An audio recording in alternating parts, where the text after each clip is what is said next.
সুস্থ জীবনের জানলা বিভূতি বাংলা। শীতের এই সময়টাতে যে পিকনিকের জন্য সবাই দল বেঁধে বিভিন্ন জায়গায় যাচ্ছে, নির্জন জায়গায় প্রকৃতির সান্নিধ্যে, ঠিক সেরকম একটা অদ্ভুত সুন্দর জায়গা আজকে আমরা আচমকা এসে পৌঁছেছি।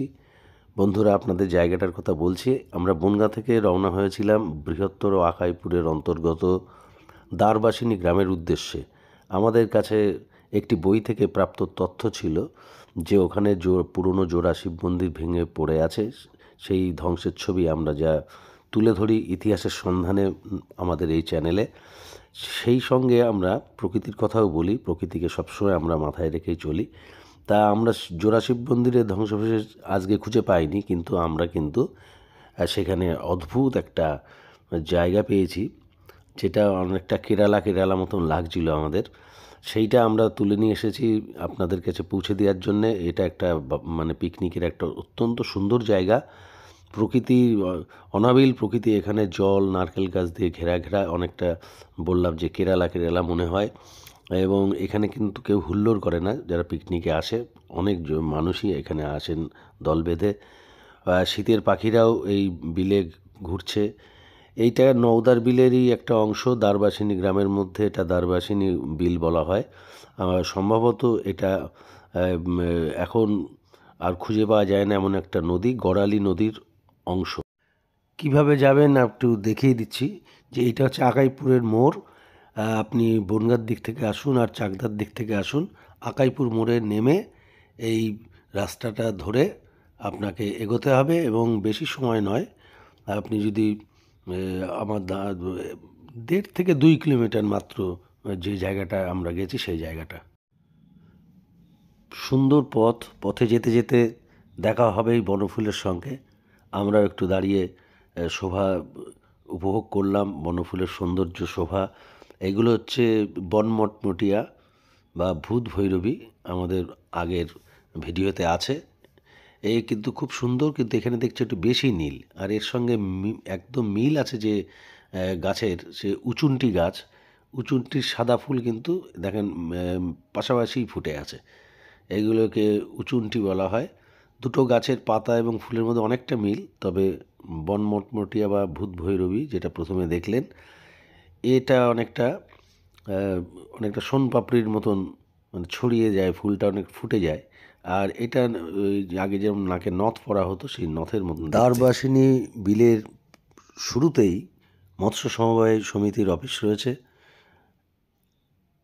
আর সামনে অপূর্ব সেই দৃশ্য।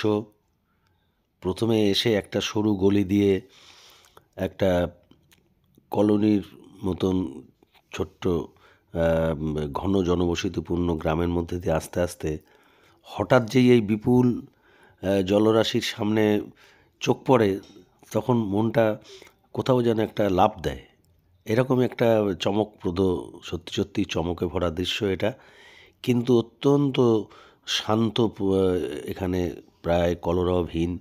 হ্যাঁ, এবং এই প্রকৃতির মধ্যে যারা এসে পিকনিক করছেন কিংবা স্নান করছেন, এই যে দেখতে পাচ্ছি, সবই কিন্তু চুপচাপ। বাচ্চা ছেলেটির জল খেলা আমাদের ছোটোবেলার অনেক কথা মনে করিয়ে দিল। এখানে বাঁধানো ঘাট রয়েছে, যারা আসবেন তারা স্নানও করতে পারবেন দুপুরে। সমস্ত সুন্দর ব্যবস্থা। আশপাশে নির্জন জঙ্গল রয়েছে, বাঁশের জঙ্গল, অন্যান্য গাছের জঙ্গল। আর বিলের কিছুটা অংশ ঘিরে ঘিরে ওই ভেরি করা হয়েছে মাছ চাষের জন্যে। তখনই নারকেল গাছ লাগানোর ফলেই ওই কেরালার সেই ছবি হঠাৎ আপনার মনে হতে পারে যে আমার বাড়ির কাছেই এরকম একটা কেরালার সাইট রয়ে গেছে।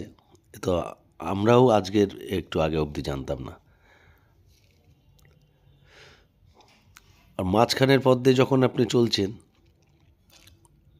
তখন দুপাশে জল, পাখির ডাক। আমরা ক্যামেরায় ধরতে পারিনি, দুটো সাদা খঞ্জনে এসে খেলা করছিল। কিন্তু মানুষ সঠিক আচরণ করে না বলে পাখিরা মানুষকে ভয় পায়। আর আমাদের এই ক্যামেরাটা খুব দামি ক্যামেরা না, দূরের ছবি তোলা যায় না, সেই কারণে সেটা পাইনি।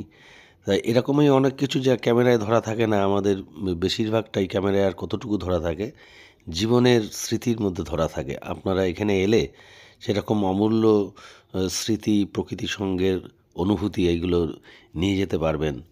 অদ্ভুত সুন্দর একটা পৃথিবী আমাদের বনগাঁ ঘরের কাছেই।